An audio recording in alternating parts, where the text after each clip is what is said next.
お願いします。急ぎます。ありがとうございます。ここお願いします。ありがとうございます。ここお願いします。こちらお願いします。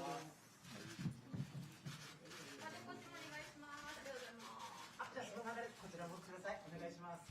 はい、はい、ありがとうございます。こちらお願いします。はい、ありがとうございます。こちらです。ありがとうございます。ここお願いします。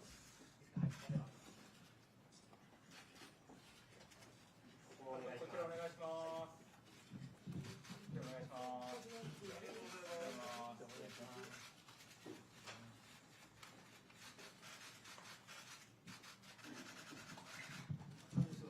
いします。はい、ありがとうございます。すみません、じゃあ代わりお願いいたします。ありがとうございます。お願いします。どうぞこちらお願いします。ありがとうございます。すみません、こちらお願いします。じゃあ必要もお願いします。こちらお願いします。ありがとうございます。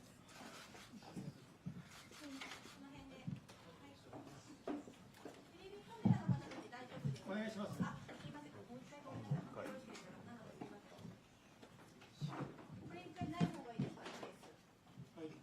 はい。目線に必要な方、ちょっと手を挙げていただけると分かりやすいです。お願いします。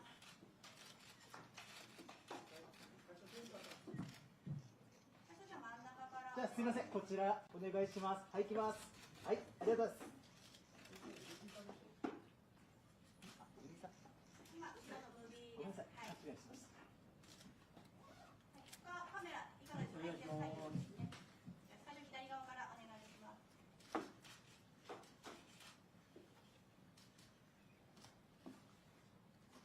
で次右側お願いいたします。手挙げてる方。はい、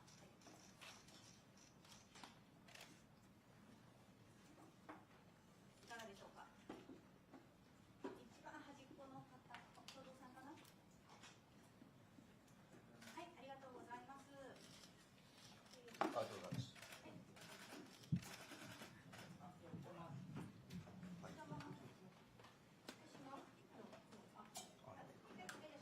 はい。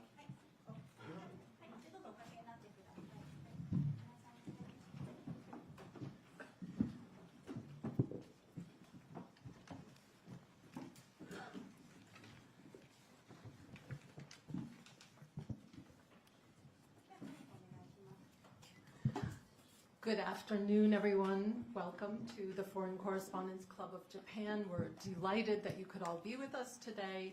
I'm Karen Severns. I'm the chair of the... I should have started this way.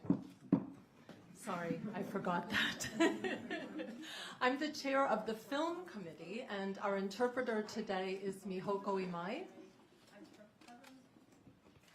はい、皆さん、本日は外国特派員協会に、ご来場いただき誠にありがとうございます。私はキャレン・セバンスと申します。こちら FCCJ のフィルムコミュニティの委員長を務めております。通訳は今井美穂子が務めてまいります。And we are really thrilled today to, of course, welcome with us director Ryusuke Hamaguchi and actor Hitoshi Omika. They've just returned from Venice. はい、で今回は、濱口竜介監督、そして、本作の主演を務めていらっしゃいます、大美賀均さんをお招きしております。ベネツィアから、帰られたところで、帰国されたところであります。And as you're all aware, over the weekend, Mr. Hamaguchi received the Silver Lion Grand Jury Prize for his new film Evil Does Not Exist at the 80th Venice International Film Festival.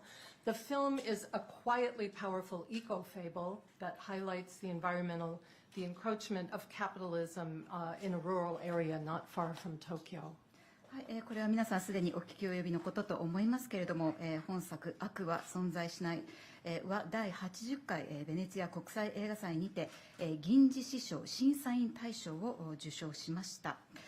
本作は東京からほど近いとある地方にて資本主義がコミュニティを侵食していく様を描く静寂ながらも力強い偶話であります。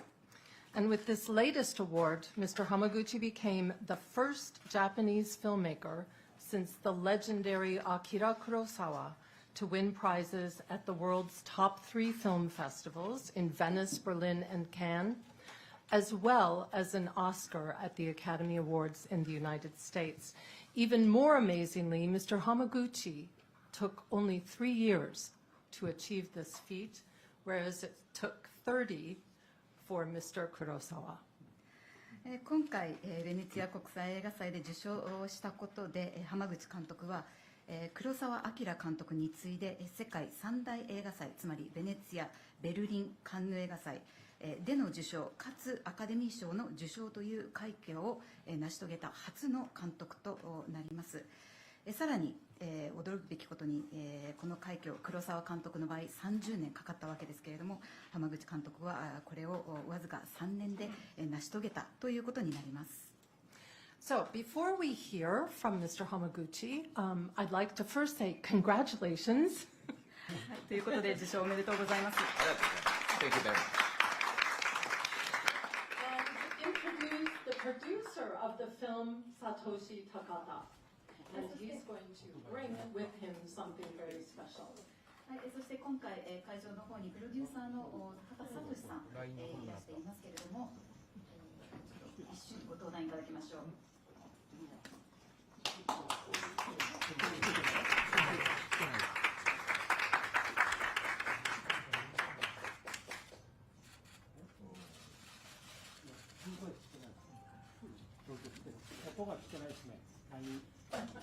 So we will leave it sitting there so that you can all admire it. Now let me ask Mr. Hamaguchi to, I believe he has a statement from his collaborator Eiko Ishibashi, and first we'll begin with that statement from him, and then he'll comment on the award. はい、ということで、受賞のコメント、後ほど、監督からいただくとして、まず、本作のその音楽を手掛けていらっしゃる石橋英子さんからコメントをお預かりしておりますので、これを監督に読み上げていただくことにまずなります。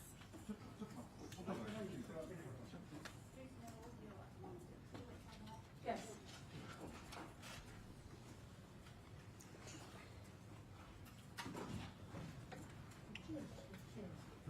さっきまでは来てました。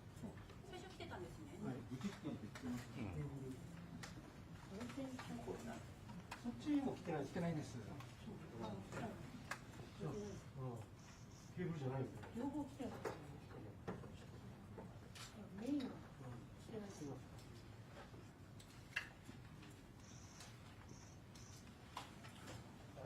両方来てない。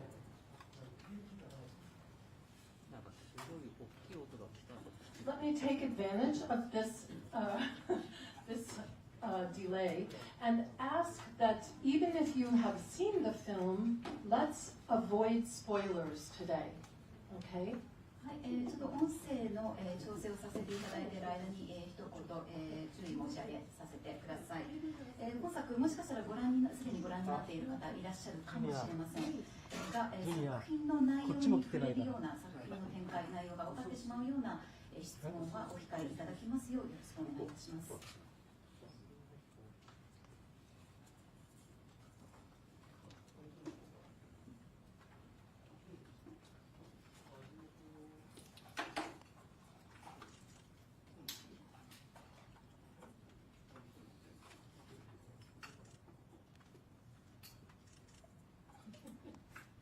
ごめんなさい。ちょっと今急いで。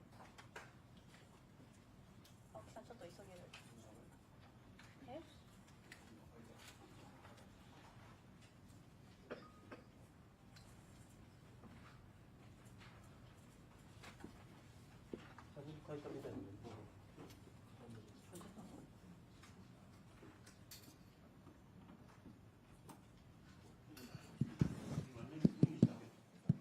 Also, meanwhile, please get your questions ready.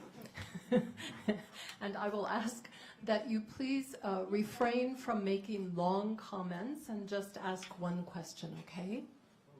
はい、ご質問に関しては、1人1問までとさせていただきますので、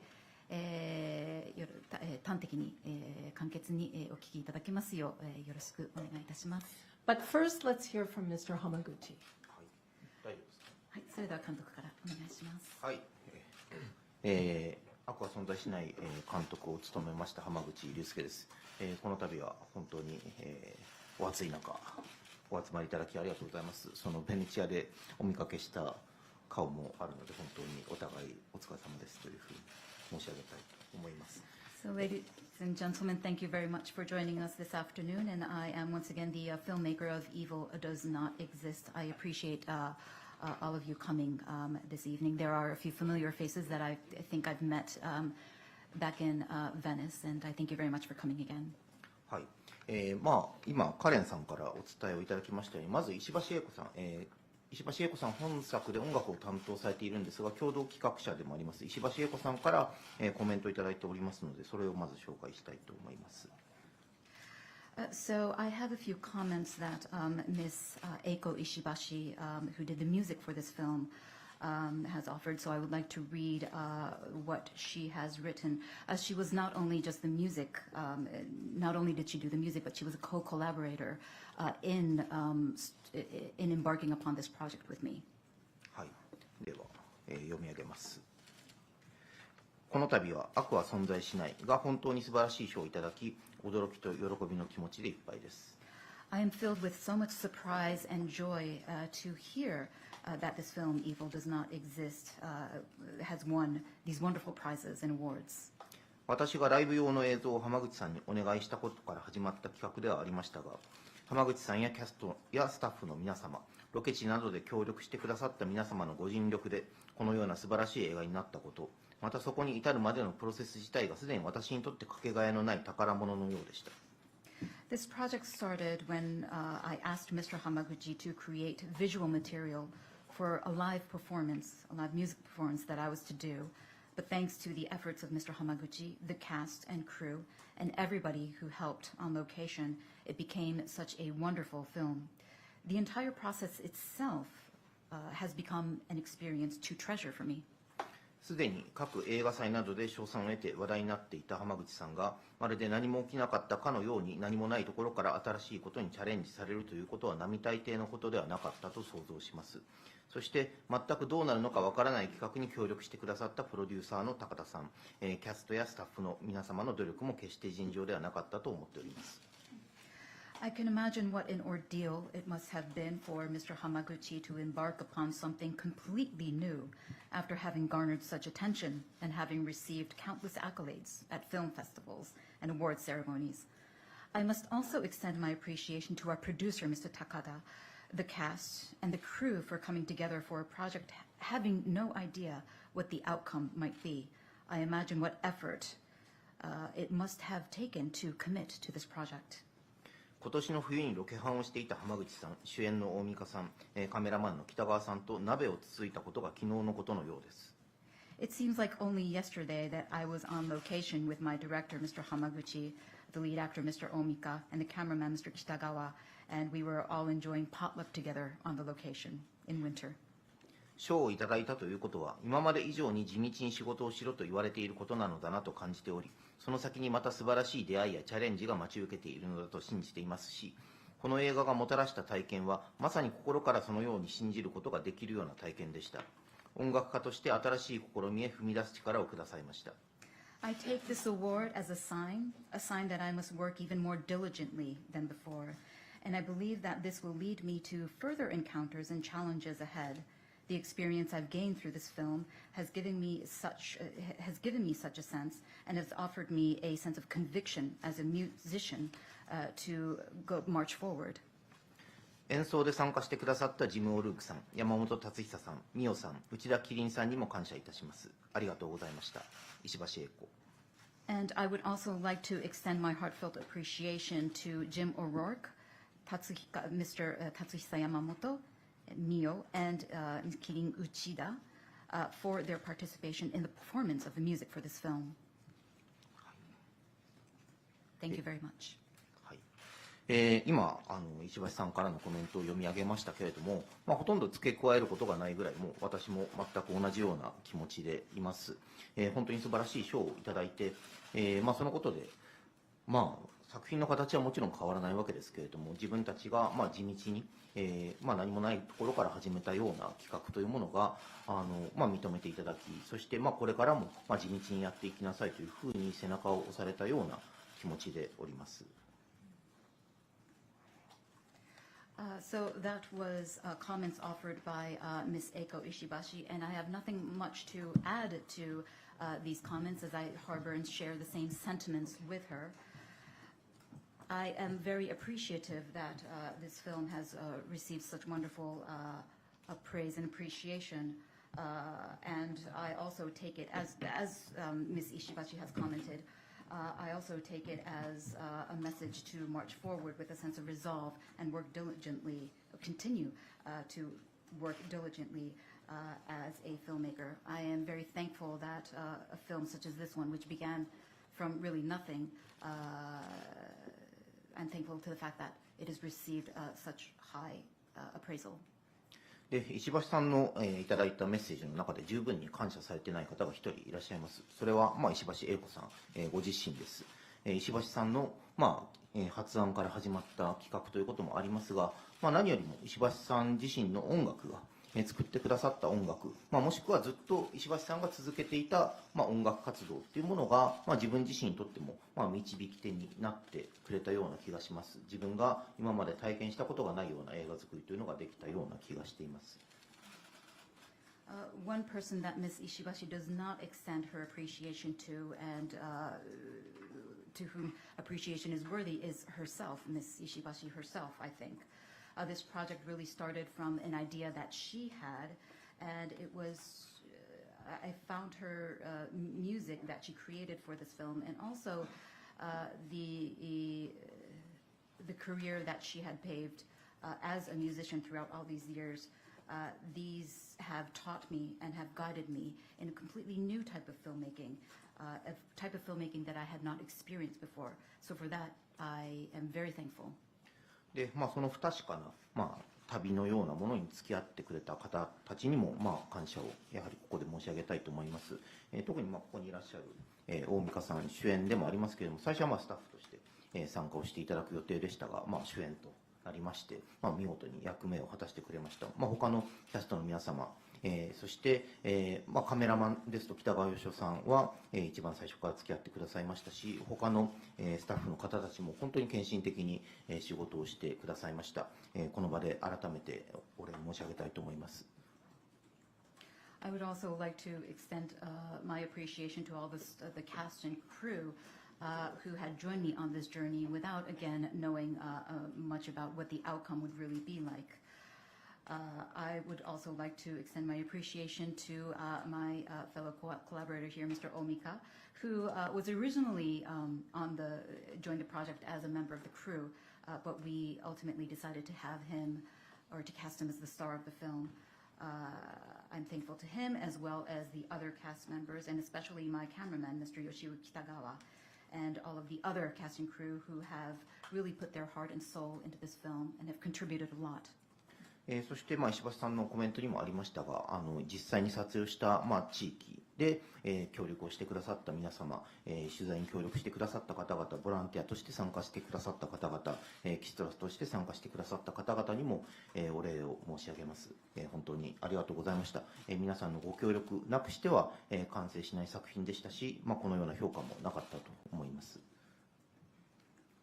I must also extend my appreciation to all of the residents of the local community where we shot the film for their collaboration in our research and in the shoot, and the many volunteers who also contributed to the film in the local region.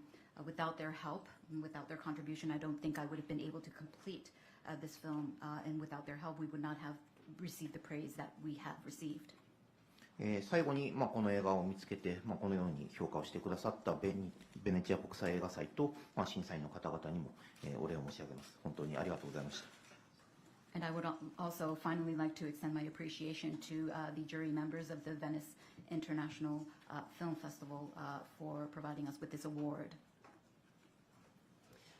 Thank you very much. Now we'd like to hear from Mr. Omika about his experience being a crew member and suddenly becoming the star of an award-winning film. はい、それでは大美香さんにお伺いします。先ほど監督もおっしゃられていましたが、当初はスタッフとして参加する予定が、急に主演ということになったわけですけれども、これについてお話しいただけますでしょうか。はい。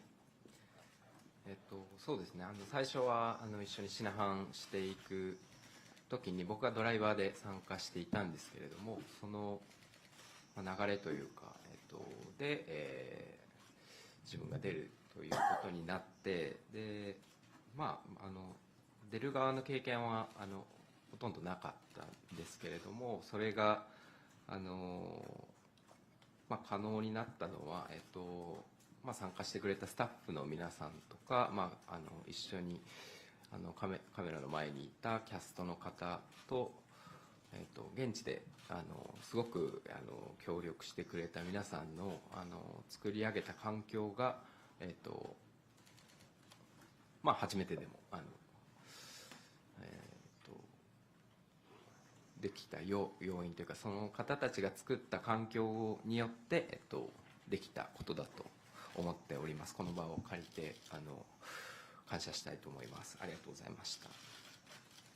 So as my director had just mentioned, I was originally part of this project as a crew member. I was one of the drivers, or a driver, as we were location hunting for places to shoot the film. But it just so happened that they decided that I was going to be the lead or the protagonist of the film. I have not had that much experience appearing in front of the camera, but I think this was made possible because of the wonderful environment that all of the staff or all of the cast and the crew created for all of us on set or on location. Without their help, I don't think this would have been possible. So I would like to take this opportunity to extend my heartfelt appreciation to them. それと、そうですね。これはこの現場にも参加していた録音で参加していた松野泉さんがクランクアップした時に言っていたんですけど、この現場は稀にあるご褒美みたいな現場だったって言っていて、本当に僕もそう思ったし、準備撮影とすごく楽しかったです。ありがとうございます。And also our sound recorder,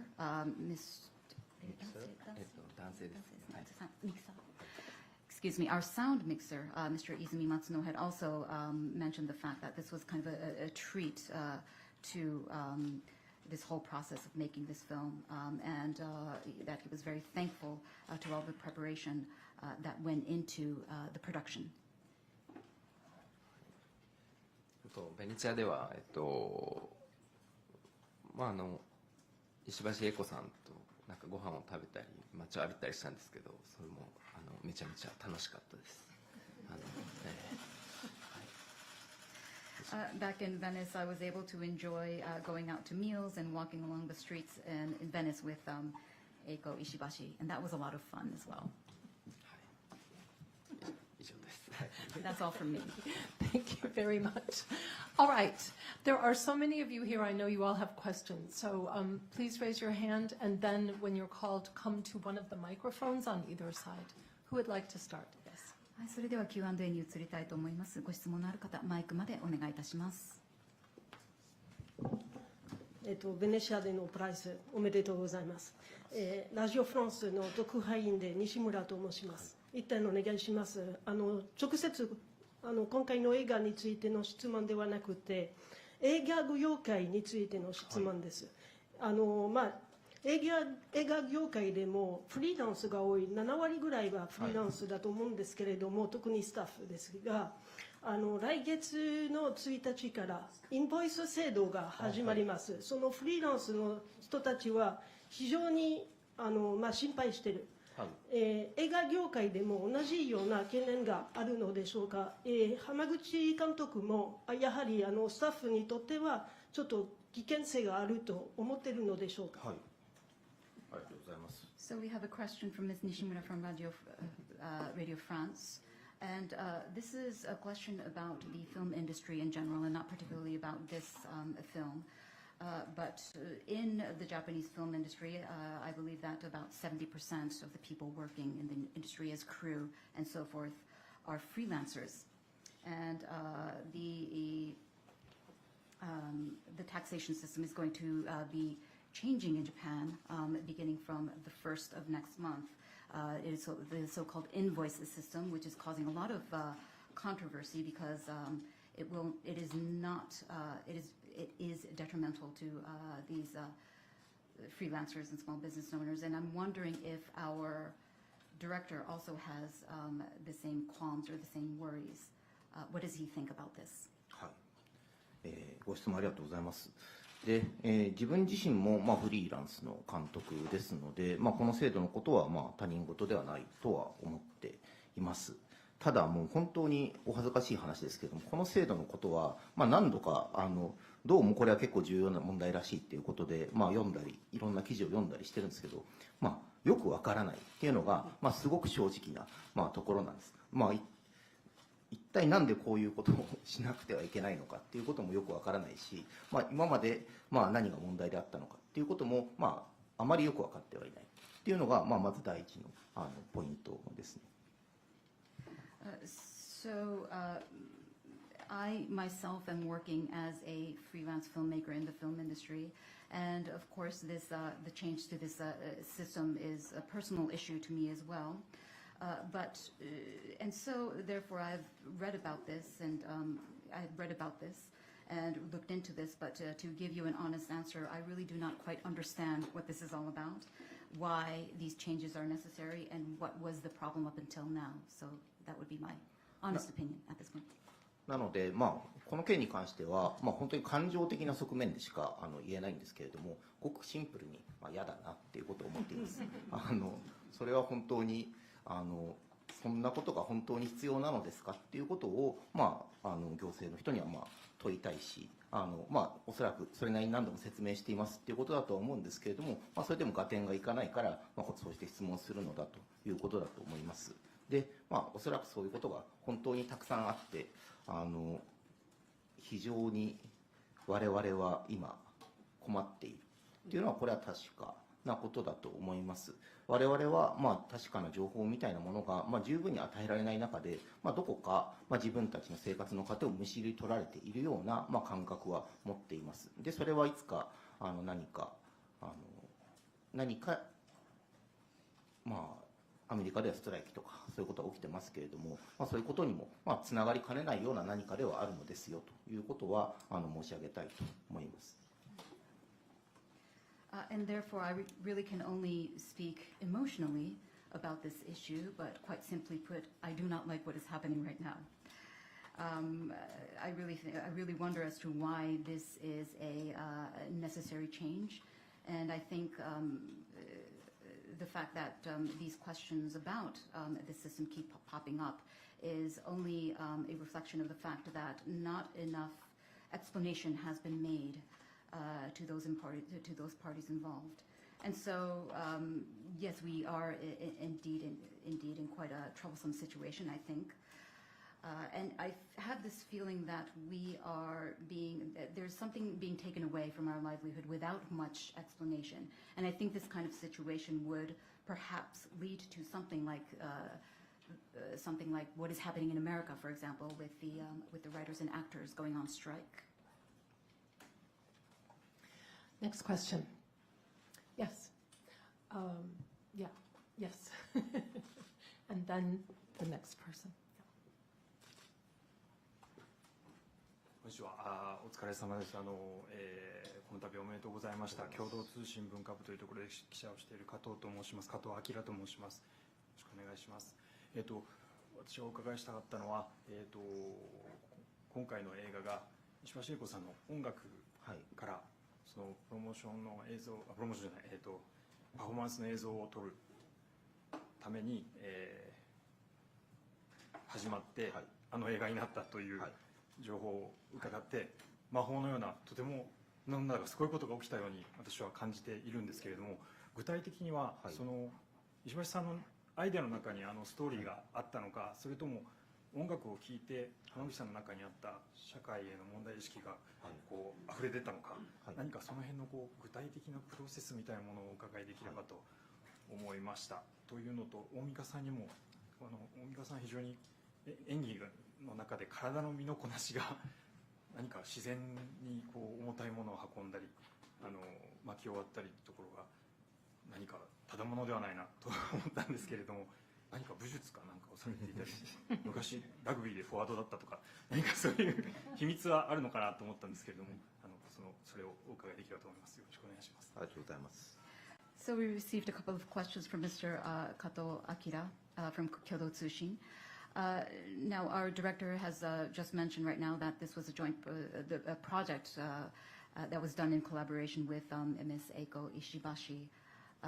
And it was very interesting to discover how it was originally, it started out originally with our filmmaker or our director here being asked to create visual material for her live performances. But which became this wonderful feature film, which amazes me, he says. And so I'd like to know, he says, how did the idea of the story come about? Was this something that Ms. Ishibashi had told you about, or was this her idea?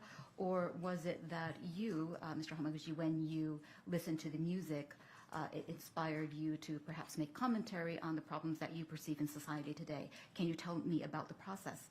And to Mr. Omika, my question is, you bring a wonderful physicality to your character in the way that you chop the wood and you carry around heavy things in this vast natural background. And I'm wondering, have you had any physical training, martial arts perhaps, or maybe you were a rugby player at one time? Can you tell me about that?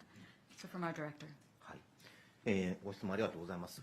本当におっしゃる通り、なんていうか、摩訶不思議な、始まり方をしている映画ではあります。一番最初は本当に2年前にその石橋英子さんからライブパフォーマンス用の映像を作ってほしいという依頼だけがありました。内容はどのようなものでもいいということで始まって、1年ぐらいやり取りをしました。そうは言っても何か石橋さんが求めていらっしゃる映像があるのではないかと思って、自分としてもなんというか腹の探り合いみたいな、局面もあったと思うんですけれど、1年というかもう半年ぐらいですかね、半年ぐらい前に、ようやくでも1年前か1年ぐらい前にようやく本当にどうも、石橋さんは私が作る、物語であったり映画であれば、何でも受け入れてくれるような用意があるんだなということが分かって、ようやく、その映画作りの軸が定まってきました。So indeed, this was a very interesting project, and to tell you about how this all unfolded, as I mentioned, it was about 2 years ago that Ms. Ishibashi came to me and asked me to create visual material for her live performance, or the live performances that she was going to do. She had told me that really anything that you create will be fine for me. And so I had communicated with her across the span of about a year. But I was always wondering, what was it exactly that she was asking of me? There must be something, I thought. So I was trying to fish for the answer to that. And then it was about, I think, 1 year ago that I finally understood that really she was okay to let me do whatever I wanted to do, and therefore I decided to create a feature narrative out of this. で、本当に何をやってもいいっていうことが分かると、その自由っていうのは結構荒野みたいなものだったので、何か限定性が欲しいということで、石橋英子さんの音楽に合わせて作るのであれば、石橋英子さんの音楽が生まれている場所の近くで撮るのが良いのではないかということを考えました。なので石橋さんが実際に音楽を作っていらっしゃる場所の近くで、何か彼女の音楽と合うような素材がないかということを探し始めて、そこにでも、とても豊かな、自然があった。でそれが、とても彼女の音楽とも合うと思ったので、それがまず最初の題材になりました。And since I was pretty much left to do whatever I wanted to do, I rather wanted to work within certain parameters. So this is when we decided that we would create the film, or we would set the film where Ishibashi-san is based in creating or composing her music. And the region or the location happened to be a very wonderful location that was lush with nature. And I was wondering what kind of material would go with that. Or I realized that the material I was trying to create really meshed well with the environment.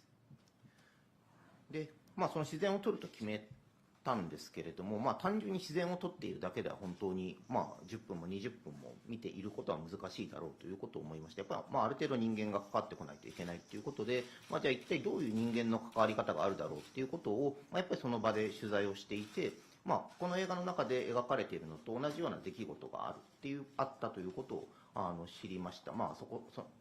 都市から来た人間が、レジャー施設を作ろうとして、ただそれは非常にずさんな計画でっていうような、出来事があったと聞いて、これは本当に現代的な話だなということを思って、それで一つの物語にしていくことを決めました。And if you were to just show sceneries of nature, you could do that if the running time were, for example, 10 or 20 minutes, but we had to create a feature film here. And this is where I decided to, or where we decided that we would have to depict characters in the film and the relationship between the characters. And throughout our research, we found that what happens in the film actually was something that happened in the region. In other words, people coming in from the city had these plans to create or construct a leisure facility, but the plan was very, very haphazard.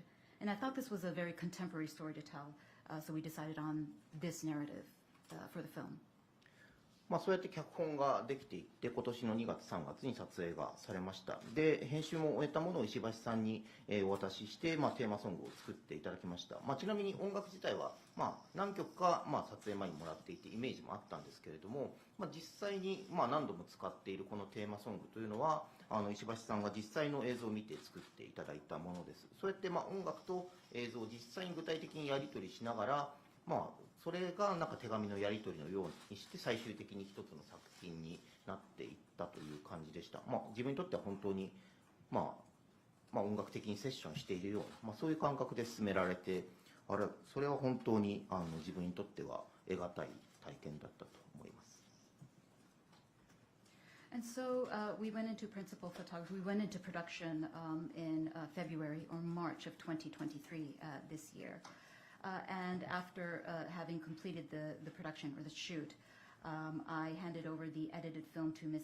Ishibashi, on which she based the theme song of this film. She had offered me a few tunes beforehand so that I was able to create a certain image that would go with the music. But the theme song that we hear again and again in the film was something that she had composed after having seen the film. So it was this kind of very collaborative correspondence through which the film was completed, and it was almost like a musical or a session between musicians for me. And it was very, indeed, a rare experience for me as a filmmaker.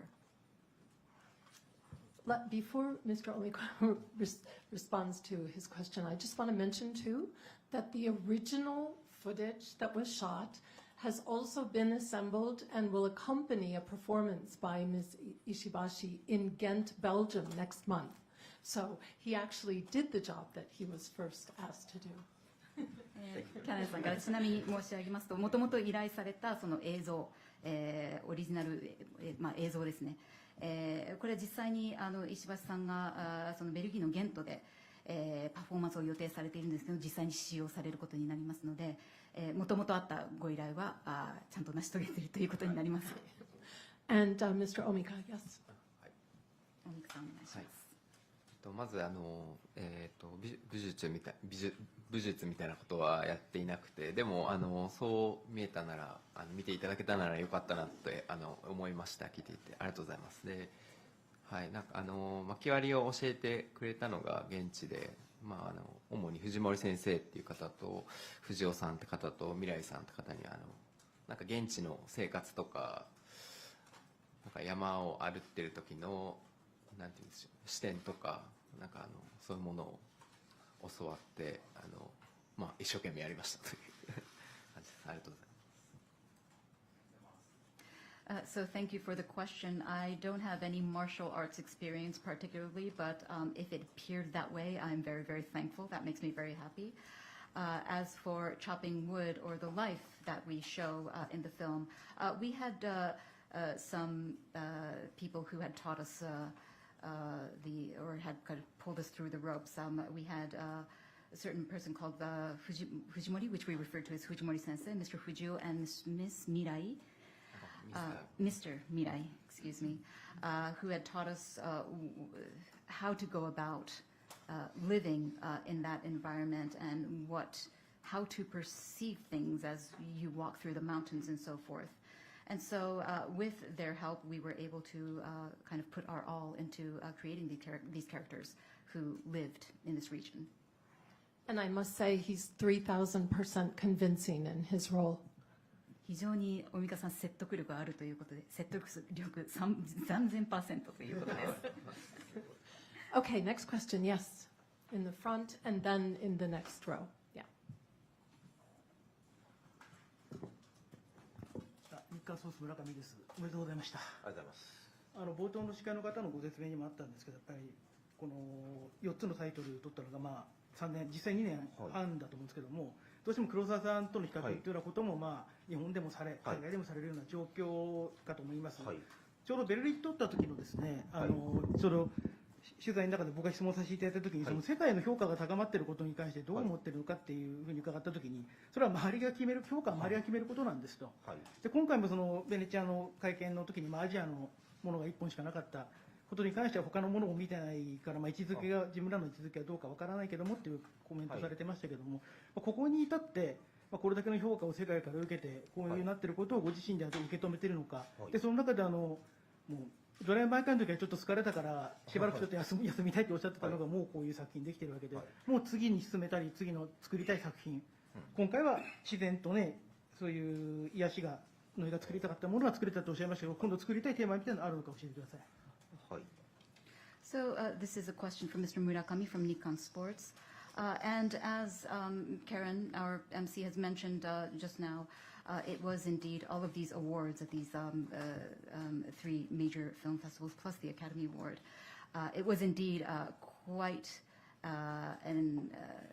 something, because it took, again, Mr. Kurosawa 30 years and Mr. Hamaguchi, I believe it only took actually 2.5 years to attain this feat.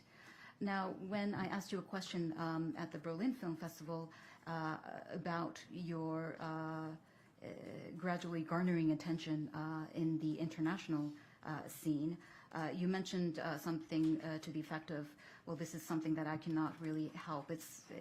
I just have to leave how people perceive my work to everyone else. This time around, how do you perceive your being awarded this award? Because there was only one Asian film in the competition, and you, I believe, had mentioned that it's really hard to ascertain as to what position we are in. But once again, Mr. Hamaguchi, how do you perceive having won this award and the accolades?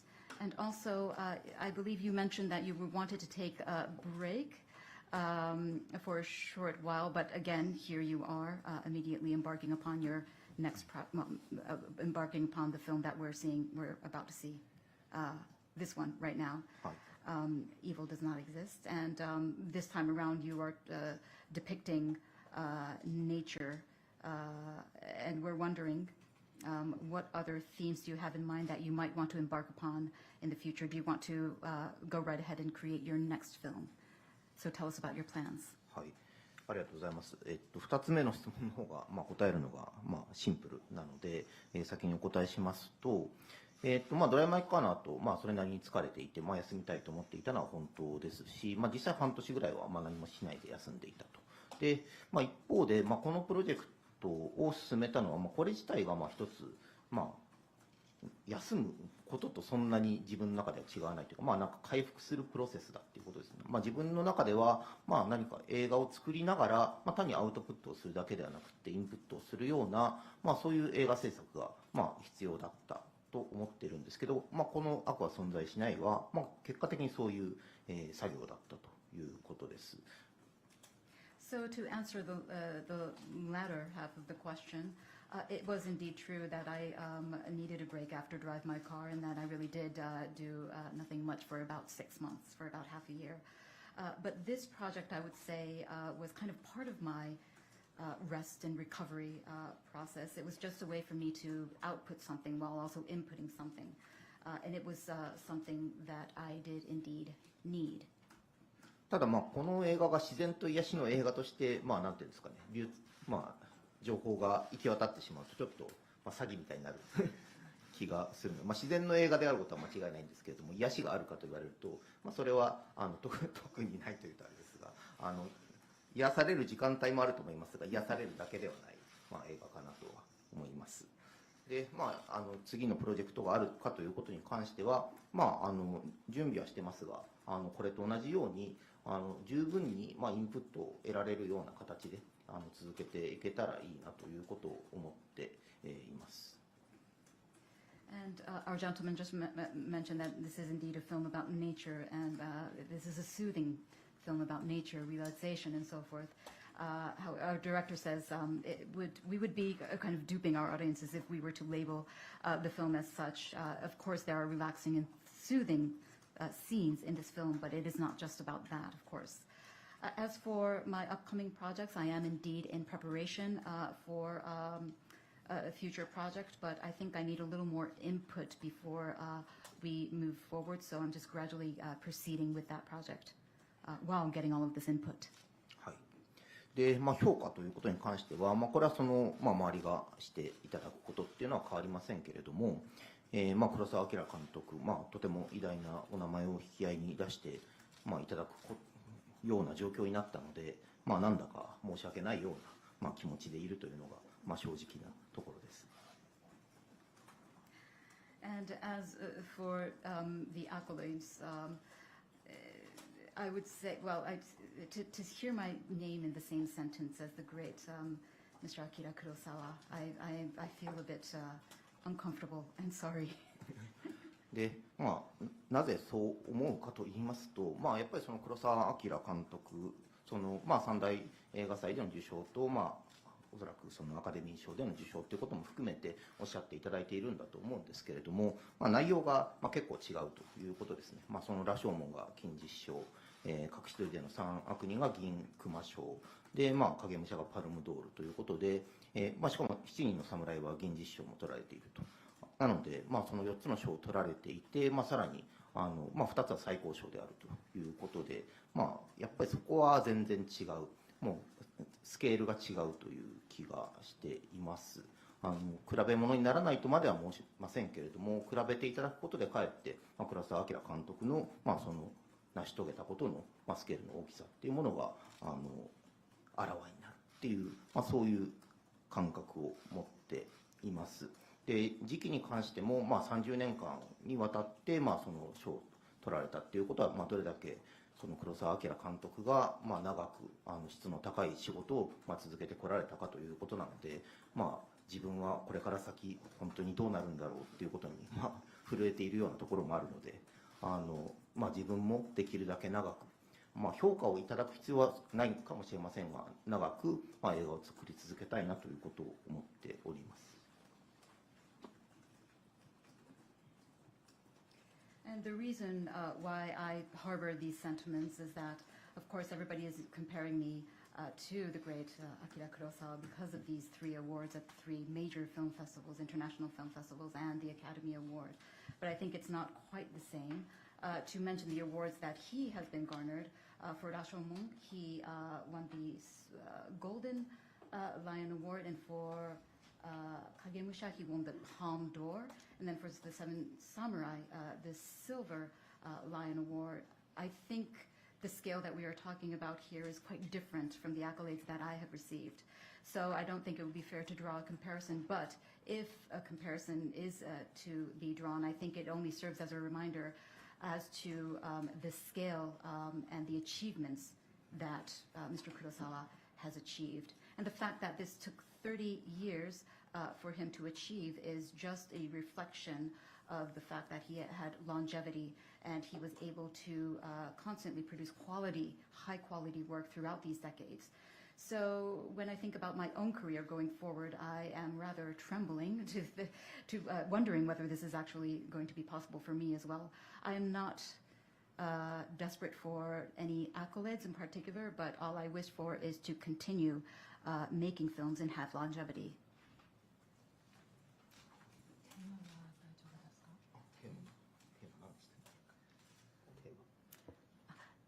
テーマ Okay, let's go on. Let's go on. Yes, next question. Yes. And then Koga-san, you'll be the last one.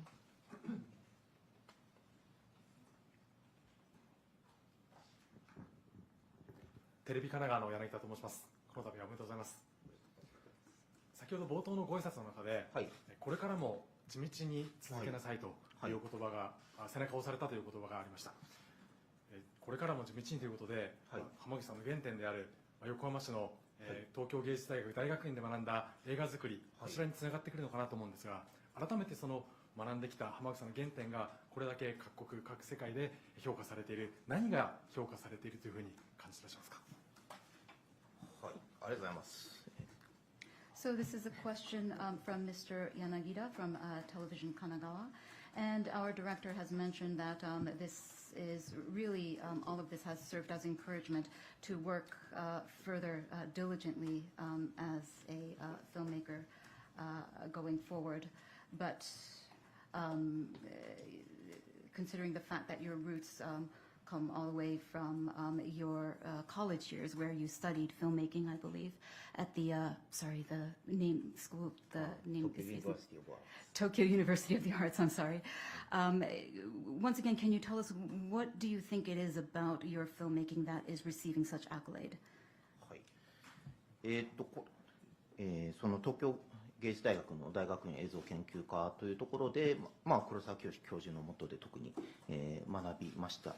でこのことはおそらくその先ほどの質問とも多少関連するとは思うんですけれども、我々の世代というのは日本映画の黄金時代、その撮影所の時代から遠く隔たったところにいるわけですね。その黒澤明監督であったり、小津監督、溝口監督、成瀬監督らがいた、その時代とははるかに隔たったところにいて、で東京芸術大学の大学院映像研究科というのはこの設立に携わった堀越健三さんがおっしゃっていたのは、小さな撮影所を作るんだと、もう一度その小さな撮影所を作り直すような気持ちで、立ち上げられた教育機関です。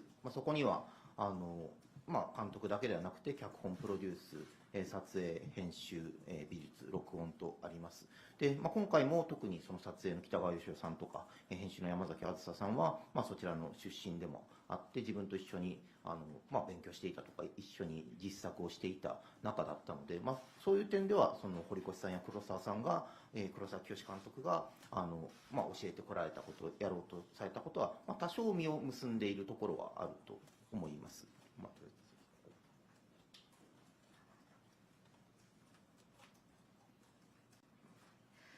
So to go back to my graduate college years, I studied filmmaking under the tutelage of Mr. Kiyoshi Kurosawa, and we happened to be of that generation which was far behind or far later than the generation that made the so-called golden age of Japanese cinema, where there was this robust studio system. This was an age in which Mr. Kurosawa, Mr. Akira Kurosawa, or Mr. Mizoguchi or Ozu had been making films, but we came decades later after that. But what our university was trying to aim at was to create a small studio system so that we could study all of the elements of filmmaking, that being script writing, that being photography or shooting, or set decoration or set production design, or sound mixing and so forth.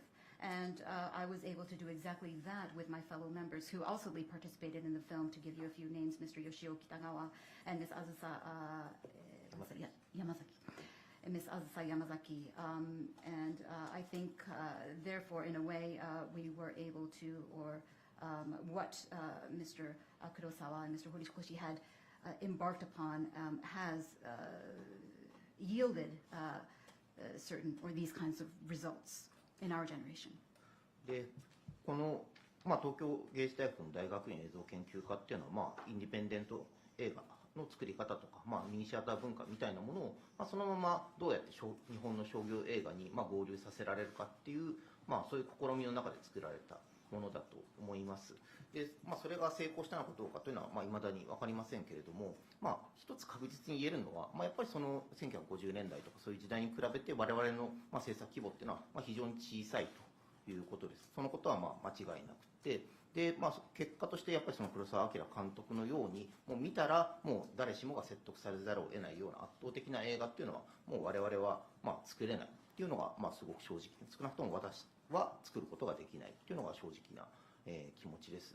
で、こういう評価をいただいているのは、ただそういう圧倒的な、人をすぐ説得するようなタイプの映画ではなくて、映画にはこういう可能性もあるかもしれないっていう、そういう、オルタナティブな、映画の作り方みたいなものに、例えば映画祭であったり審査員の方々というのは、なんかかけるような気持ちで評価をしていただいているんじゃないかと思います。で、その賭けが、最終的に勝ったと言われるように、なんとかこれから映画作りを続けていきたいなということを思っています。And so at the Tokyo University of the Arts, what we were trying to achieve or what we were aiming at was to create or present independent films or so-called mini theater films or art house films and try to balance that with the commercial aspect of film distribution, let's say. I don't know if we have been completely successful at doing this. But one thing we can definitely say is that we are no longer able to present films on the same scale or produce films at the same scale as they did back in the 1950s. When you look at a film by Mr. Akira Kurosawa, you are looking at the film with your mouth agape. It's very, very convincing, the films that he made. And what I can say at this point is this is the type of film that unfortunately I myself am not able to make. Talking about the accolades and the appreciation that we received, I think it is not probably for the degree of to which we can create convincing films, but I think we have been able to present certain alternative ways of filmmaking, and I think this is what the international film festivals and their jury members have appreciated. And if that gamble, let's say, went well or has gone well, then that encourages me to further go on with my work as a filmmaker. Yes, Mr. Kobuk.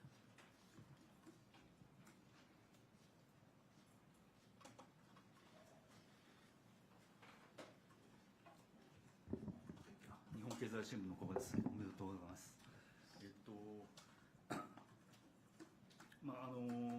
この作品も石橋英子さんとの、出会いからできた映画です。で、濱口さんの映画作りの特徴の一つにそういう、出会った才能とのその親密な共同作業から、スタートする映画、偶然の創造もそうですし、ハッピーアワーもそうだと思います。そういう映画作りがありますが、これが今後要するに海外に広がっていく可能性はあるんでしょうか。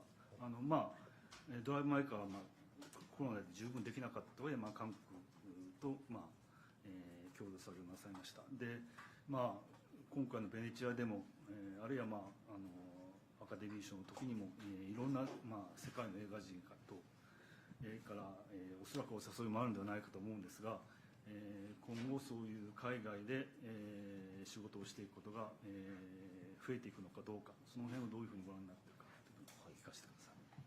So we have a question from Mr. Koga from Nihon Keizai Shimbun, and the question is about, once again, the process with which you work.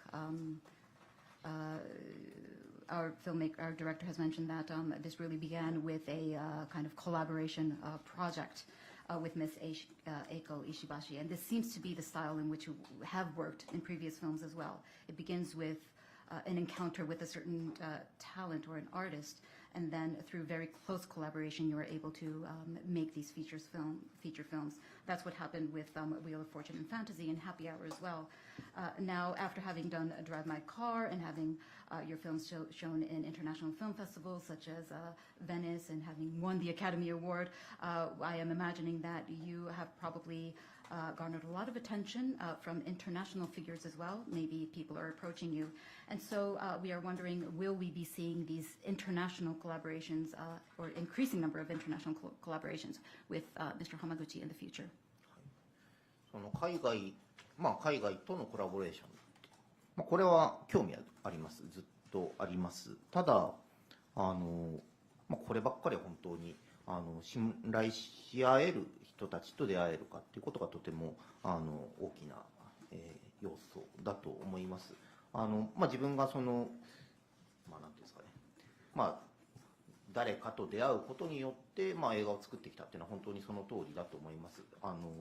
その誰かが、自分を導いてくれるような感覚っていうのが、常にあります。それは石橋英子さんもそうですし、ここにいる大美香さんも撮りながら自分を、この映画を、どこかに連れて行ってくれているような、そういう気がしました。なので、自分にとってはそういう、この人についていけば大丈夫だっていう、感覚を持てる人、そういう人に出会えるかどうかっていうのが全てで、それがその海外の人であることがあれば、その海外でやるっていうことも、十分あると思います。ただそれは、そういうものに出会えるのはそんなに簡単ではないなと思います。So as for possibilities for international collaboration going in the future, I would say that yes, I am indeed very interested if this were to happen.